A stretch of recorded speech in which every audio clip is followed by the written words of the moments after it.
how will the storks fly up in space? That's just a whole different thing. It's hard to actually wrap your mind around what we heard.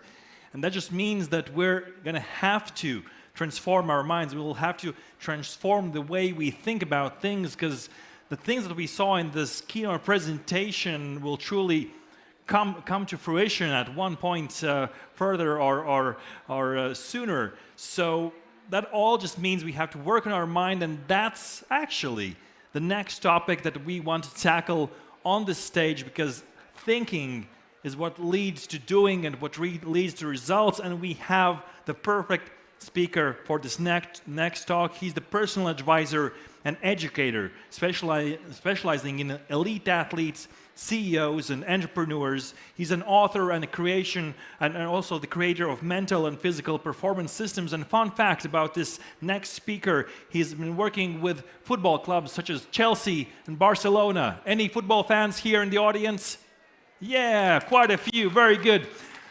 Ladies and gentlemen, let's welcome on the stage the world-renowned mind-body specialist, Mr. Rob Brinded. Welcome on the stage.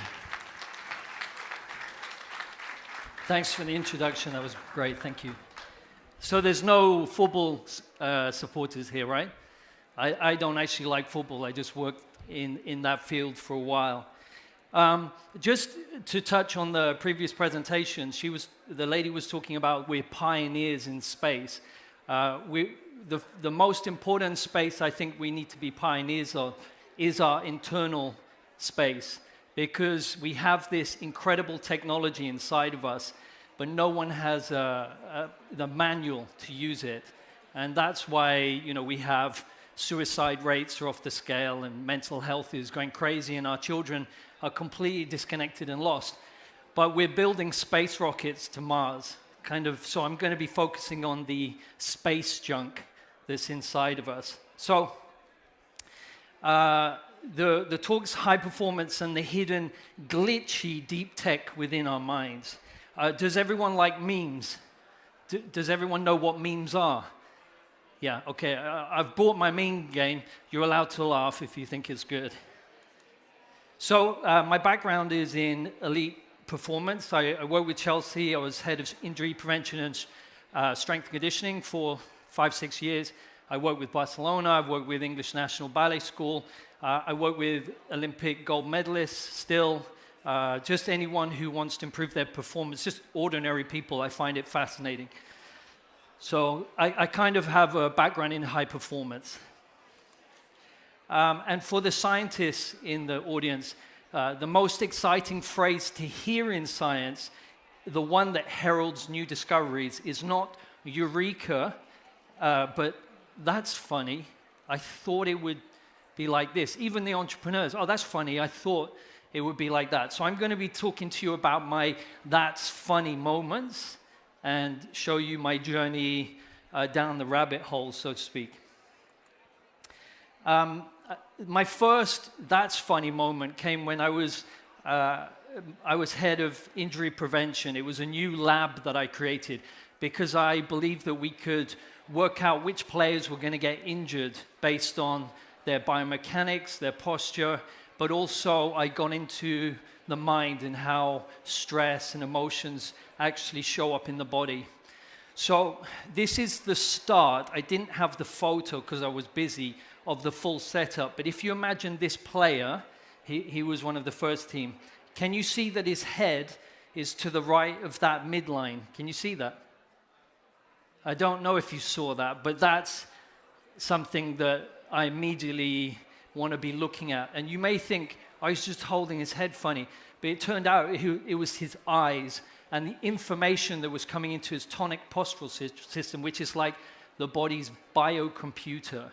So the eyes can affect the way you hold yourself. So the analysis was very sophisticated. And if you imagine he's standing with feet on 2 different scales. So you stand 2 feet on 1 scales to measure yourself, right? The weight. But we had 2 very sophisticated scales. And the story I'm going to tell you is a funny thing is we had the world's best in his position come in. I remember clearly. He walked in, he stood on the scales, not this guy, another guy, and when he stood there, he was 8 kilos heavier on one leg. So you imagine 8 kilos heavier on one leg.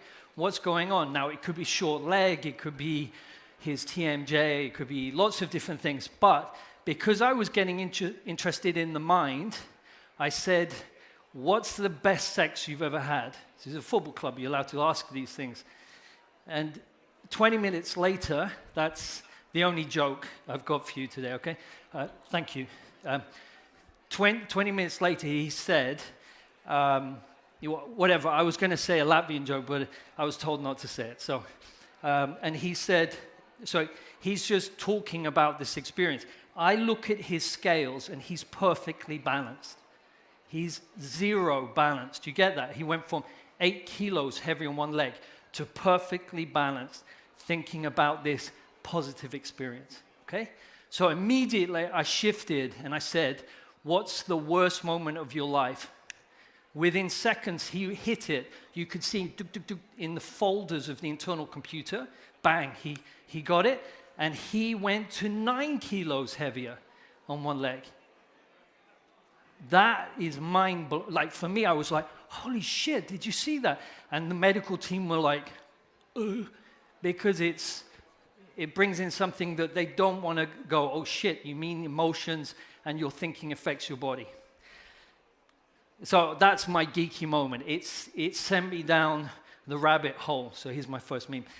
So I went from totally focused on the body to having my attention caught by the mind. And I spent the next 15 years going down the rabbit hole, looking at, actually the body works very similar to a computer. There are ones and zeros.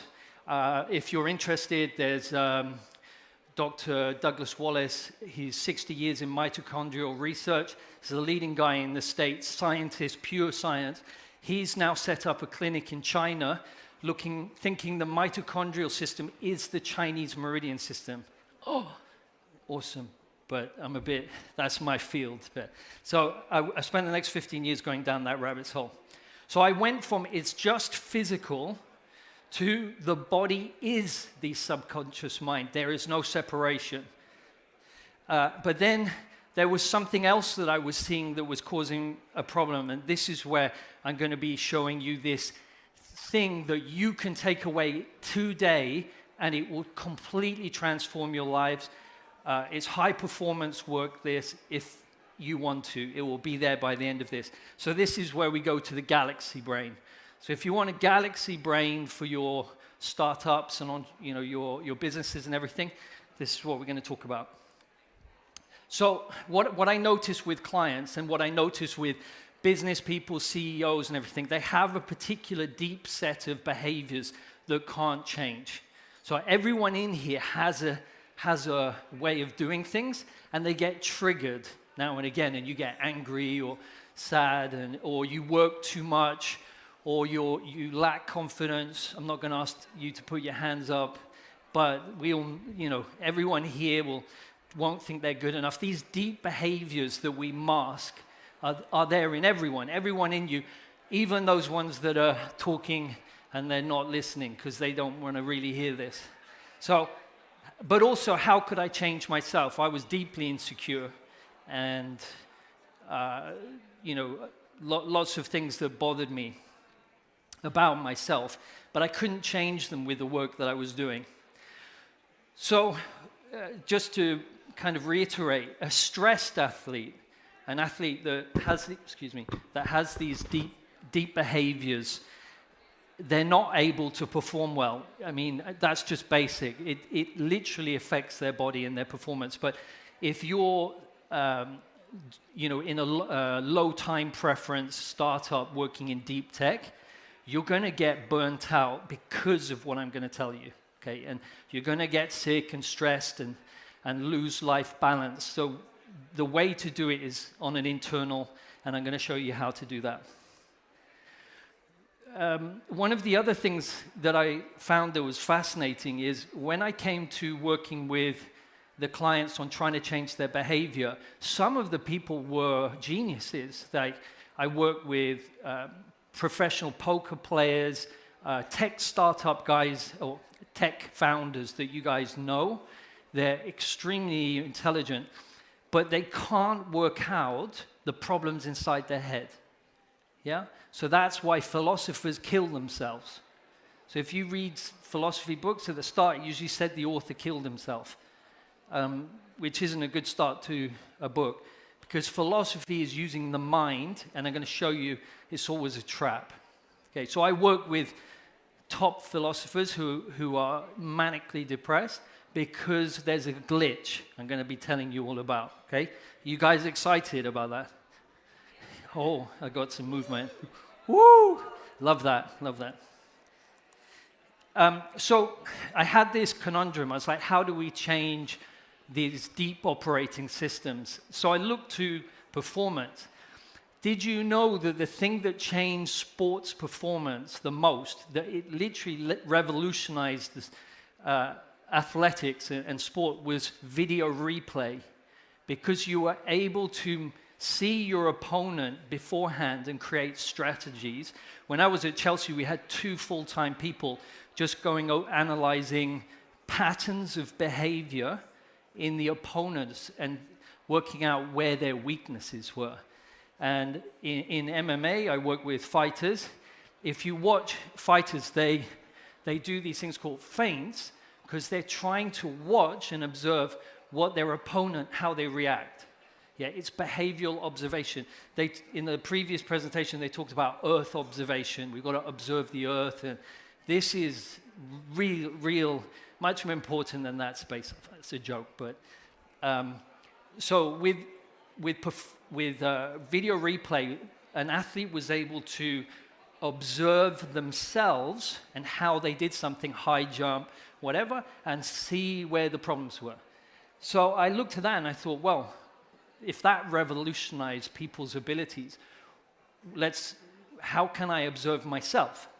So you don't, like some of these influencers on Instagram, I don't want someone following me, filming me, but they can't film what's going on inside my head. So what I did was I spent a lot of time, this is years, I created a system called Meditation OS. OS stands for Operating System and Observation of Self.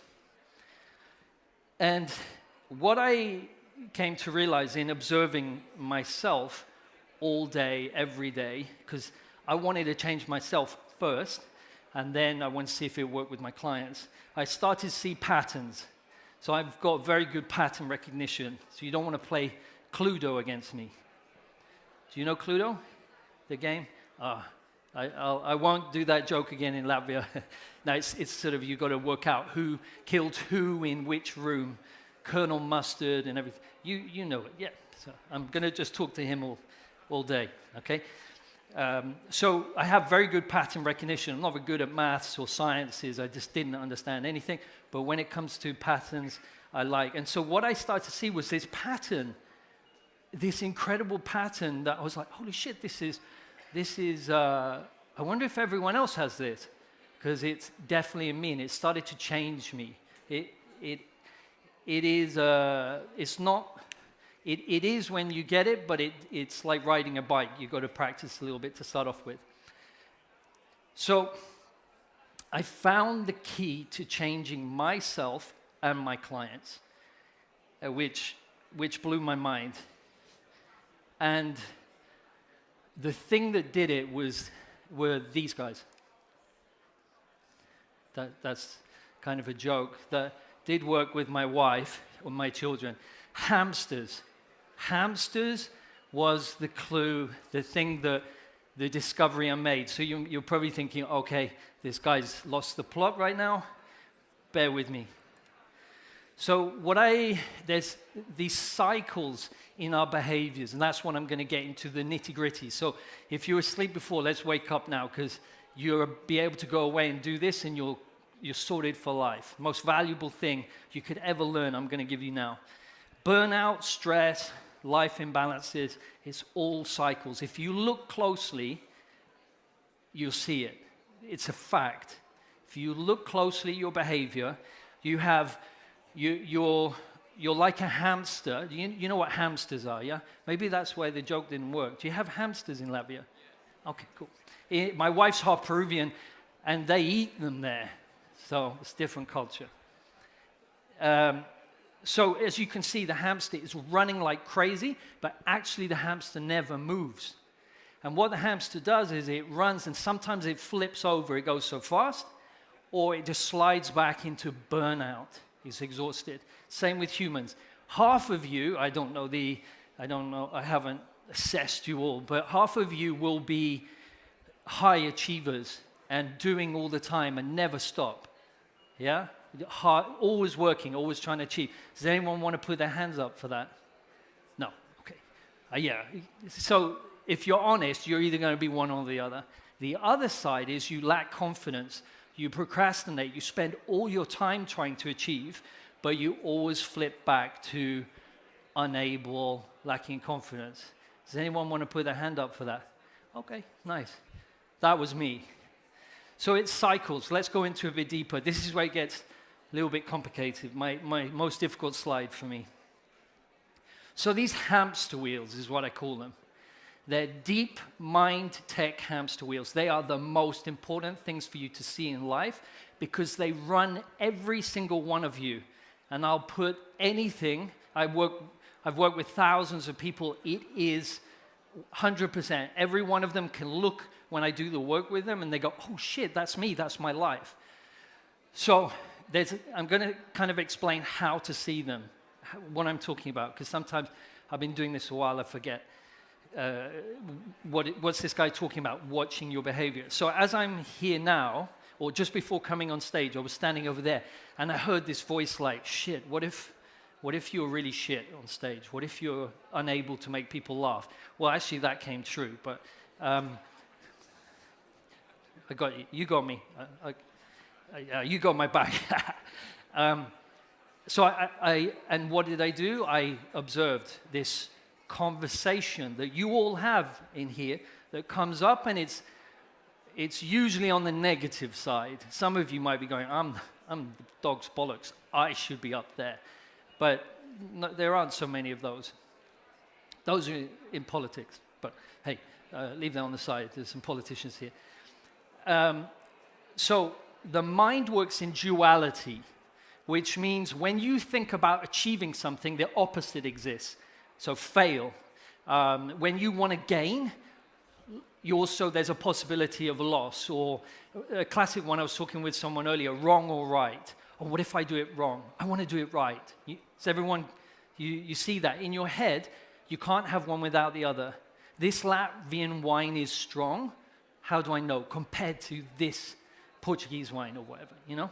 So you have to compare. That's how the mind works. So all of us, spend all our time running on the hamster wheel trying to achieve. Do you agree with that? Like, if you look, most of us want to achieve. Or shall I go to the other side? Who wants to fail? No one, right? Who wants to feel worthless? No one's going to put their hand up. There's a crazy girl over there. Valuable. We all want to be valuable. I'm not going into unmet needs, but that is something that's a little bit beyond valuable. I won't be going to it. So we have these thoughts that constantly we're thinking, shit, I'm not doing enough. I'm not enough. I should be doing more. No one, I support everyone, but then everyone lets me down. Who knows that one? Yeah? Or I'm going to have to do everything in my business because people just let me down the whole time. Or those people are unable. I can't stand that. I'm super able. Does that resonate with everyone? Maybe. So we have this conversation. It's going backwards and forwards between the opposites. That's all I'm saying. It's a program that runs. The problem is, and the glitch in this simple child program, it was created before you're 4 years old, is it runs every single one of you. All of these, there's several different hamster wheels that are running the whole time. And they're in all of you. They're running you. Some of you might go, that's not possible. I am totally able. That's the hamster wheel, okay? So we have these in us. We spend all of our time trying to go up to the right. Now, here's the thing. Half of you, let's just imagine half, will be jammed up on the left. You'll feel like you're not able, you're unable, you lack confidence, you're not good enough. You're jammed up over there. You spend all your time running away from that up to the right. Do you get it? Going up onto that hamster wheel, you spend all your time, and you just go straight back down again. You're just about to achieve, and then you sabotage. Who relates to that? Can anyone see that? Yeah, it is brutal, right? You can do something about it. You have to open yourself up to the yang, the masculine energy on the right. It's the way you've been conditioned. So if you're on the right, you don't like being told what to do. So I'm going to tell you anyway. You spend all your time trying to gain, achieve, and you hate feeling unable. You hate being helpless. Who relates to that? Okay, we got some honest guys in the front here. But this gets a little bit kind of energy type thing, but the more you push your energy up there, hamster wheel, you will always flip back to lose. And that's where, in my experience, disease is. For the ones on the right who can never be okay with the other side and balanced, they pull in things so that they experience loss and lack of control. Cancer, disease, those teach us how to deal with unableness or helplessness. I'm going a little bit, but that's my experience. So, does everyone kind of get what I'm saying about these hamster wheels? They are going all the time. You just got to watch them. So you're probably saying, yeah, Rob, what do you do about it? Okay, 3 ways off that, 3 ways off the hamster wheel. 1, porn, sex, alcohol, addiction, workaholism, distraction. Who knows those things? Well, your hand just went straight. That was okay, we'll talk later. Okay. That's one, and we all do it, fantasizing about, when I achieve this and that. That's distraction, takes you out of the hamster wheel. There's no freedom there. It's a trap. It always brings you back to unable, yeah? Another way off is suicide, and we should talk about it because it happens. And I know people, I've worked with people, and it's brutal, and it's because of these things. This causes suicide. Okay, so we have to understand this is very valuable. Children need to be taught this stuff, that it's true, it's a fact. You don't have to believe anything. As Bitcoiners say, don't trust, verify. Go look yourself, don't believe me. And the third way is observation, like I said with the video replay. This is the limiting factor for the success of every aspect of your life. I'm not joking. I have a billionaire client. He has multiple businesses. You know them. He's very well known. He's there on my call saying, I'm a complete failure. I'm completely empty. I'm nothing. I'm totally unable. Sticking coke up his nose. But surely he's achieved so much. Isn't there a way off the hamster wheel? No, it's a hamster wheel. So the more you think you will gain from this thinking, the more entrenched you get, and you flip hard to the where you don't want to be. Yeah, does that make sense? It's like there's no freedom with these hamster wheels. And to bring it back to your work, these important technologies that you're trying to change the world with, this hamster wheel is going to be spinning hard, and it will get you if you don't get the hamster wheel.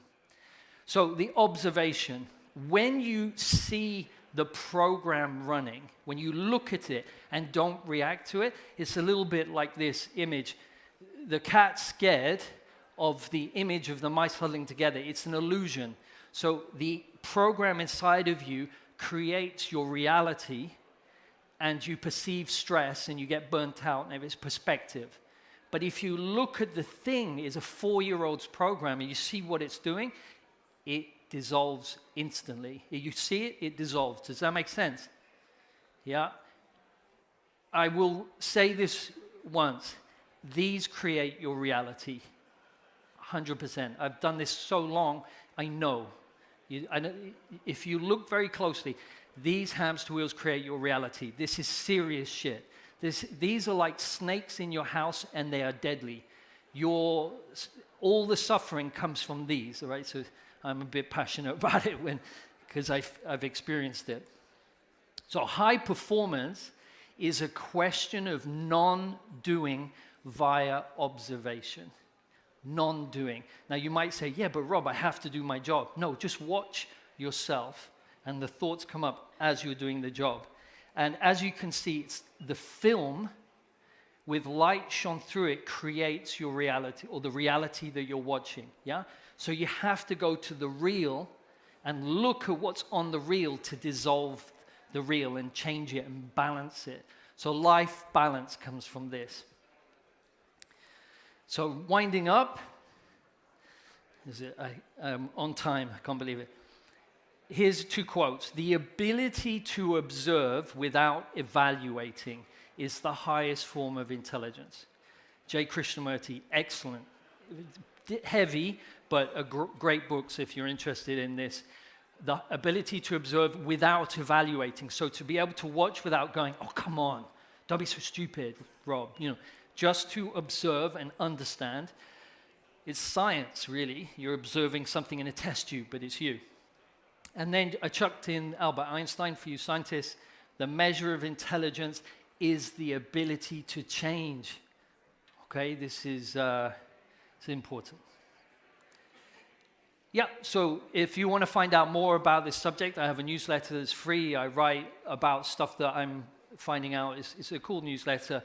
I enjoy doing that. You can, if you ever want to work with me, you could go to robbrinded.com, sign up there, or you can get in touch with my assistant. And this is a book I have on Amazon. I'm writing a much deeper book now on Hamster Wheels, but this is Mind Decentralized, Becoming Masterless. And thank you very much for your time. I really appreciate it. Thank you, Rob. Thank you, Rob.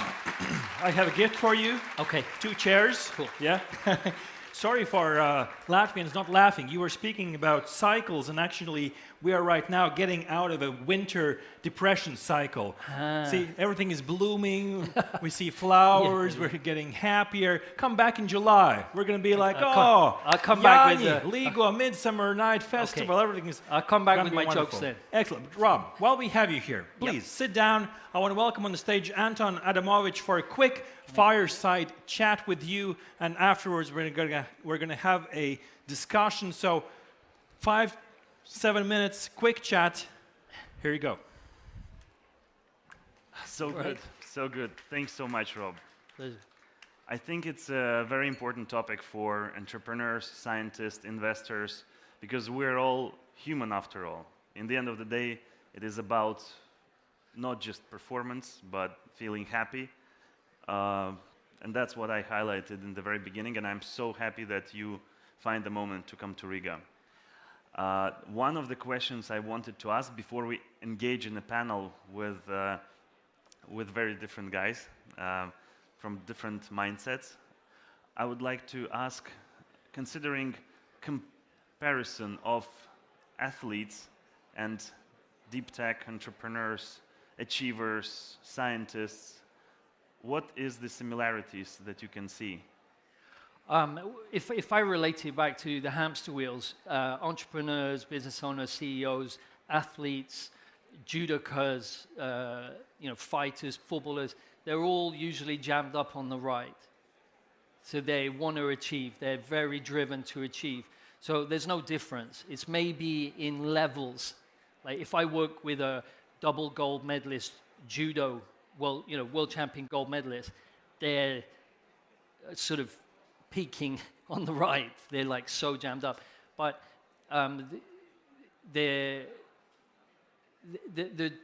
what I would say is, if you want to be there, you have to enjoy what you're doing. To last and not get burnt out, you have to enjoy it. So enjoyment comes when there are no hamster wheels being triggered. So it's a question of de-engineering the deep tech inside of you. And so whether you're a footballer or a school child, it's the same. We have the same mind, the same setup. It's just slightly less balanced or slightly more extreme in the jammed upness. And how does the team, for example, in football team you have a special unit Yeah. to do this, to observe, to, somebody's taking care. What to do in the startup? So in the startup, I would say if you really think about it, you have to take full responsibility for your own behavior. So when you start pointing a finger at someone in the team and you feel let down, there's 3 fingers pointing back at you. And you have to look, where is this my behavior of I over-support people, expecting them to support me because I'm nice? It's a manipulation. And then I get let down. If you have to, each individual, before they point the finger, has to own their own behavior, and then they need to do that work before going into a discussion with a colleague if there's conflict. Yeah, but shouldn't it be put on the regular basis in the team to have certain of, every week or every 2 weeks to measure this kind of things? Yeah, it should. It should. I don't know. I was talking with Mark earlier about his, the big company, and it's everyone has to buy into this work, and if you can tell if someone in a team isn't doing it. So it is super important for the team to move forward. For me, it's the most valuable thing, but it's very hard work to get people who are defensive, and it usually goes back to childhood trauma. Some people don't want to feel vulnerable, and so it's hard. If you can get the team to buy in, it is gold. But this is basically the responsibility of the team building effort within the company. So it has to come as a culture. And top somebody down. has to. The number one guy has to be doing it, and then the guys below. There's no point bottom up. So if the guy is not doing it, it's not going to work. So. And if not number one guy is doing it? It's a problem. Yeah, so if you have a team underneath them and they're working at it, I think as long as everyone in that team is doing it and that they're compassionate when the main guy comes in and maybe starts going, getting triggered and people see his behaviors, it can only be a good thing. But for the highest performing organization, it has to come from the top down. Otherwise, the people underneath won't feel that they can say and be vulnerable and say, I take full responsibility for this. And then the top guy goes, yeah, I'm going to fire you. The top guy has to take responsibility for everything below him. Extreme ownership. On that positive note, I hope triggering the transformation in many of the teams in many leaders that are listening to us online and offline. Let's switch to the panel discussion. Yes, I'm gonna. Thanks so much. Thank you for this quick chat, but we are continuing. Stay on the stage.